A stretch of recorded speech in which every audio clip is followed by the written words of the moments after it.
I just love how, for myself, being in nature, walking in the woods, just gives me a chance to block out everything and tune into the voice in my head, the conversation I'm having with my Creator and with my King Jesus. I don't know. So this is a little conversation I've been having for about the last 20 minutes, and I thought I would share it. So I'm gonna face the camera forward because it's prettier. All right. So I've been thinking about my mental health, and there have been people who have commented on my videos saying, like, get a therapist, go to the doctor, just wow, these brilliant keyboard warriors who just know everything about everybody's life, and it's just so simple, isn't it? Well,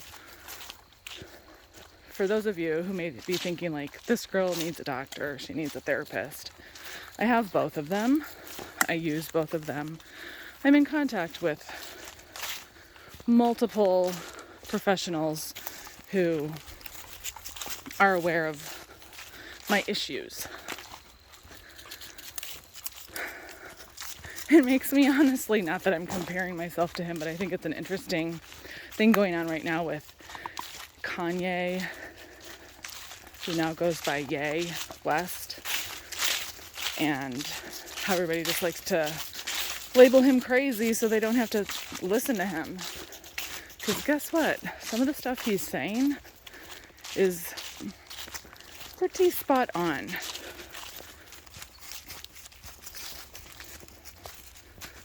So I would say my depression started showing up around the age of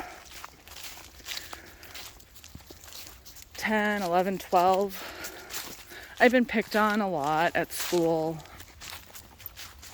Wah. I'm not playing the victim. I'm not, it's not an empowering place to live by. It is. It is what it is. It was what it was. And it didn't help. It didn't help foster good mental health, positive self-image, healthy self-esteem. We all have different setbacks. So that was one of mine, coupled with being raised in a cult, which of course I didn't know it was that. My mom definitely didn't know it was that. Perhaps my dad knew it was that, but he was a quiet guy, so merrily we went growing up in our little cult life. By the way, if you're listening to this and you're bothered by how slow I'm talking, hit the notification or hit the settings button and speed it up if you want to listen. I do that with a lot of videos. I'm like, oh, this person's talking pretty slow, but I want to hear what they're saying. So listen to it faster. So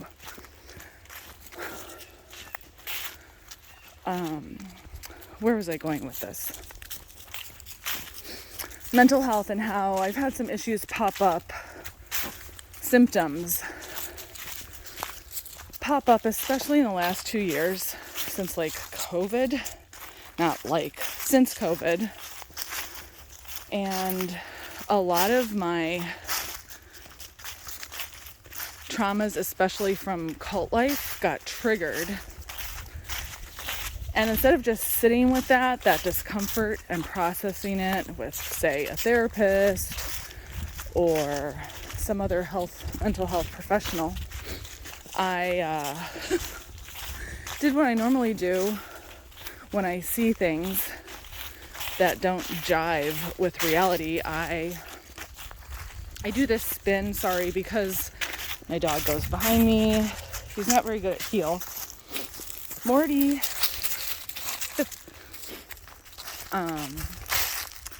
And sorry, squirrel. Lots of squirrels out here. Yeah, so I put a lot of the self-care modalities on the shelf when COVID started, and I've definitely noticed the consequences, i.e., not exercising every day, not eating healthy, and it's definitely messed with my cognition, emotional regulation, impulse control, etc., etc. Aren't these colors beautiful?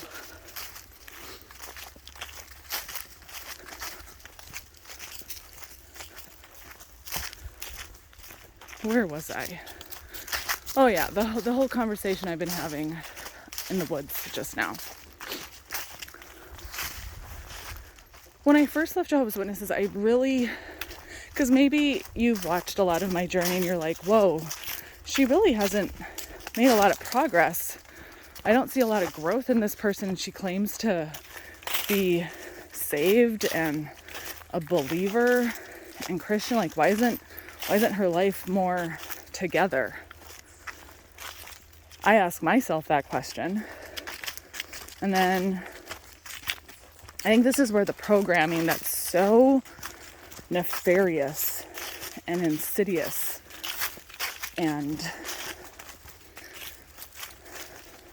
just sad, this programming of I have to work for God's approval and affection and salvation, which, newsflash, no amount of work you'll ever do in your life will ever get you there.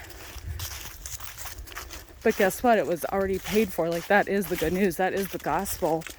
Like, Jesus paid for it.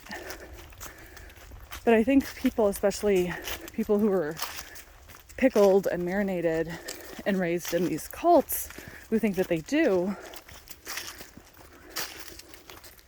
will be presented with the gospel and will rejoice initially and be like, wow, that's amazing. Grace is amazing. And so incredibly simple. Do you see the chipmunk?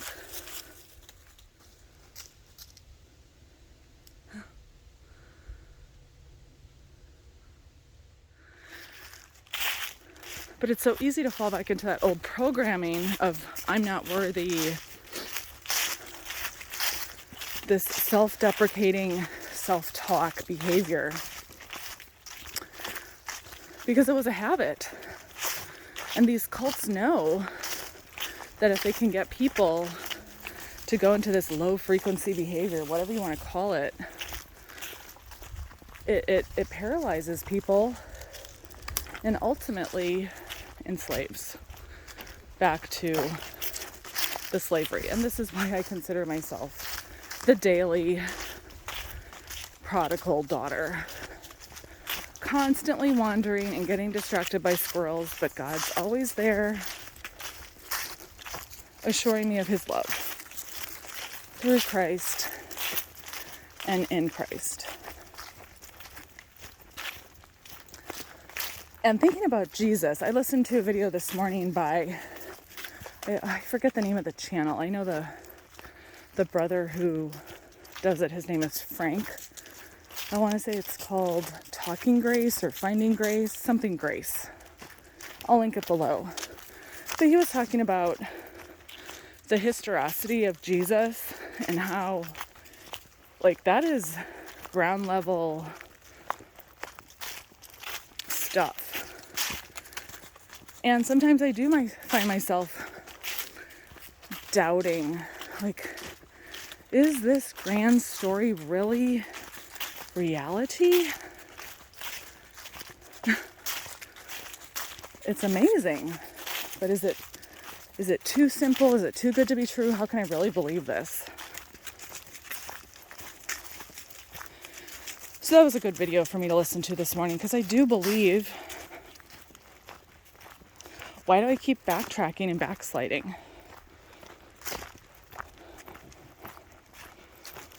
Oh. But one thing in particular,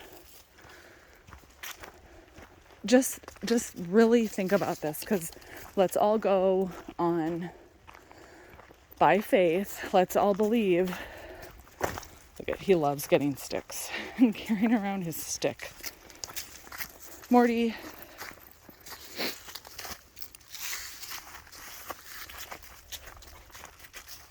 So Jesus is on the cross. He's just been beaten in such demeaning, inhumane ways, completely innocent, and treated like a disgusting criminal. And what does he say?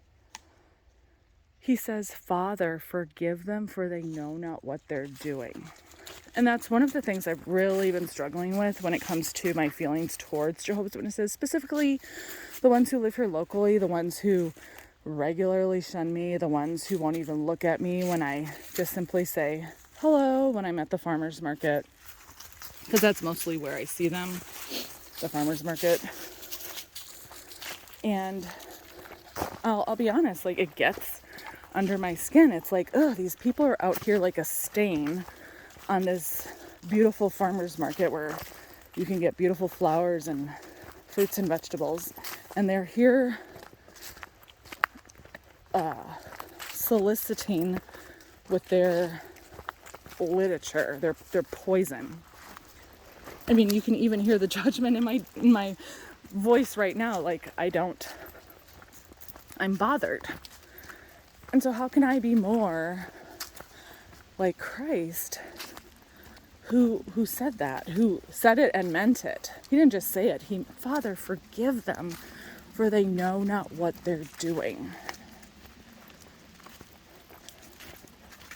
I don't know. In my head, this all had like a correlation to what I was talking about, like being bullied as a kid. Like, I, was in this organization and I already had depression and all these other things, but you're part of this like super trauma bonded, close-knit bubble group that takes care of their own as long as you are towing the company line. So you make things a matter of life and death, and you tow the company line because you don't want to die on the outside.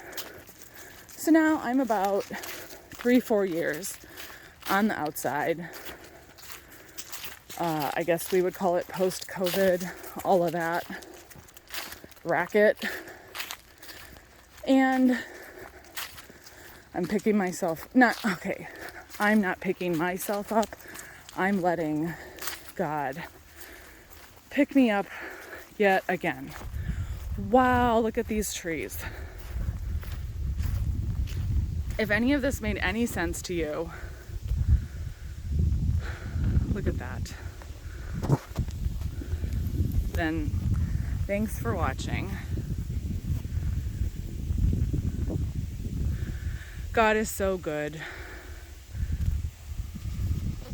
I was not taught the real God of reality of the Bible. I was taught this watchtower God who I could never do enough for, or knock on enough doors for, place enough magazines for, do enough Bible study, quote unquote Bible studies for, dedicate enough of my time for. It's never enough. And I'm healing from that.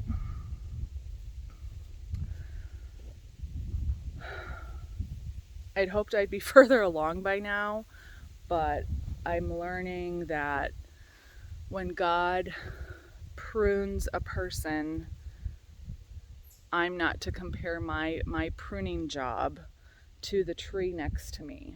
It's like, that tree is beautiful, that tree is beautiful, this tree is beautiful, and this tree is beautiful.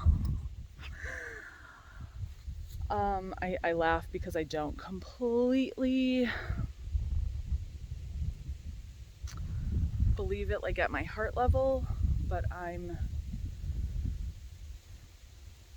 walking by faith and practicing it. So thanks for listening. Prodigal Alley signing off. Shalom.